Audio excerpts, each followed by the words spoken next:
Con Antonio Conte, alla vigilia di Inter-Torino, uno degli aspetti positivi, mister, del giocare a ritmi così alti è anche il potersi focalizzare subito sul prossimo impegno. Quali sono le corde che ha toccato per trovare le giuste motivazioni e tornare subito al successo? Ma le corde che ho toccato sono state semplici. Ho detto chiaramente ai ragazzi che ero soddisfatto molto della prestazione che avevamo avuto contro il Verona, e quindi che questa è la strada giusta, di continuare a fare quello che stiamo facendo, chiaramente cercando di limitare un pochettino degli errori. Penso che in quest'ultimo periodo comunque stiamo pagando a caro prezzo errori anche individuali importanti. È un periodo dove comunque appena c'è un piccolo errore veniamo puniti.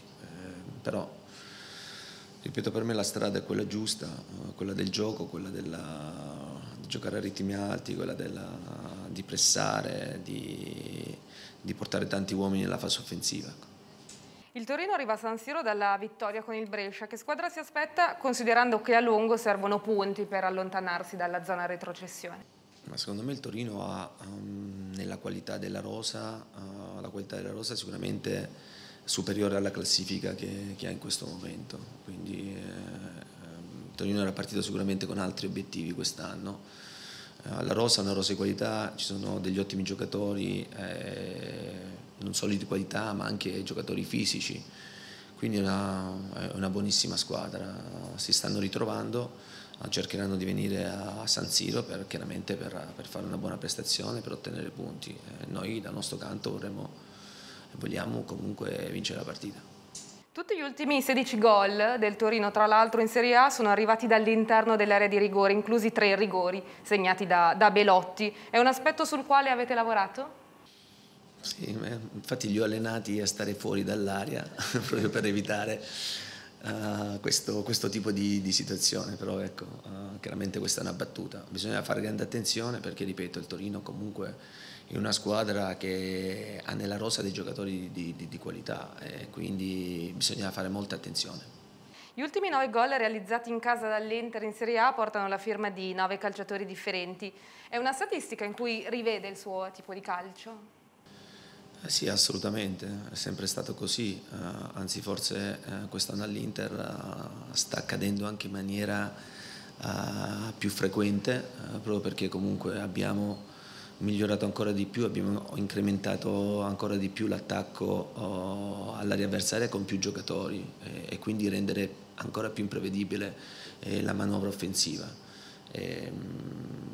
Ripeto, secondo me siamo sulla buona strada e stiamo facendo delle buone cose. Poi è inevitabile che riuscire a vincere la partita invece che pareggiarla poi può spostare i giudizi da positivi a meno positivi. Ecco. A livello di turnover possiamo aspettarci qualche cambio nell'11 iniziale, e come sta Lukaku? Faremo delle valutazioni anche perché per noi inizia un periodo, diciamo che sarà molto più intenso del già periodo intenso che abbiamo vissuto in questi giorni, perché giocheremo lunedì, domani contro il Torino alle 21:45, poi giovedì lo stesso 21:45 a Ferrara, quindi una trasferta per andare poi domenica di nuovo alle 21:45, un'altra trasferta a Roma. Dovremmo essere bravi a gestire le energie, a cercare di fare delle rotazioni, però come ho sempre detto, da questo punto di vista sono sereno, perché al di là degli infortuni e delle defezioni che ci stanno, tutti i ragazzi che vengono chiamati danno comunque delle buonissime risposte. Le chiedo allora, mister, oltre a Lukaku, come stanno Barella e Moses? Sì, a Lukaku non avevo risposto, ma Romelu ha avuto questo problemino, ecco. Ieri ancora non stava benissimo, oggi sta meglio, mi auguro, ecco, comunque di averlo a disposizione. Sappiamo l'importanza di Romelu, non è niente di preoccupante, però al tempo stesso è giusto fare delle valutazioni e prendersi zero rischi, perché perdere un giocatore in questo periodo significa perderlo per la fine del campionato, quindi mi auguro che il giocatore sia a disposizione, avranno insieme al giocatore anche lo staff medico preso le giuste decisioni. Per quello che riguarda Niccolò sta migliorando, ci auguriamo di averlo quanto prima, se non alla prossima, però che sia a disposizione per la partita con la Roma, anche se mi auguro che alla prossima possa essere a disposizione. Poi c'è Stefano Sensi che anche lui sta recuperando questo infortunio, diciamo che si è aggiunto, è ritornato Vesino di nuovo a essere nella lista indisponibili. Niente, questo è il quadro clinico.